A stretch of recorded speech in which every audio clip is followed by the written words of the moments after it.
Σταματήστε να ψάχνετε τον τέλειο άντρα, τον ατσαλάκωτο και τον κούκλο. Η επένδυση είναι ο ταλέπορος άντρας και θα σου πω γιατί. Ψάξε έναν άντρα που το μάτι του να παίζει από το άγχος, να έχει μαύρους κύκλους και τα χέρια του να είναι σκασμένα. Αυτός ο άντρας είναι τόσο κουρασμένος στη δουλειά που δεν έχει ενέργεια, όχι ψέματα να σου πει, ούτε να σε απατήσει. Αυτός ο άντρας θα σε έχει κορώνα στο κεφάλι. Πρέπει να έχει παλιό αμάξι, να είναι τύπου Σκαραβαίος δεν ξέρω κι εγώ από πότε. Γιατί όταν έχει παλιό αμάξι που δεν παίρνει μπρος, που σε βάζει και πίσω να σπρώξεις, τι σημαίνει αυτό? Ότι αυτός ο άντρας όχι το αμάξι του δεν εγκαταλείπει, ούτε εσένα δεν εγκαταλείπει. Αυτός ο άντρας έχει υπομονή γαϊδάρου.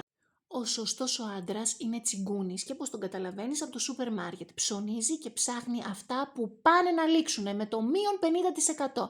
Αυτός ο άντρας δεν φοβάται τίποτα, ούτε τη γαστρεντερίτιδα. Με αυτόν τον άντρα θα ζήσεις περιπέτειες survival. Αυτόν τον άντρα τον καταλαβαίνεις από τη διακόσμηση του σπιτιού του. Τι περιμένεις να έχει στο σαλόνι? Καμιά Smart TV? Φυσικά και όχι. Έχει το παλιό κουτί της γιαγιάς του με το σεμεδάκι. Γιατί αυτός ο άντρας είναι λάτρης της παράδοσης. Με αυτόν τον άντρα θα περάσεις ζάχαρη, γιατί ποτέ δεν ξοδεύει αλόγιστα. Αυτός ο άντρας δεν έχει ποτέ iPhone. Έχει ένα παλιό κινητό σπασμένο με ρογμές. Τι σημαίνει αυτό? Αν το κοιτάξεις πιο βαθιά, ότι αυτός ο άντρας δεν παρατάει τη ζωή στις πρώτες γρατσουνιές. Έτσι θα αντέξει και στη σχέση σας. Όσο ραγισμένη κι αν είναι, αυτός θα κολλάει όλα τα γυαλιά.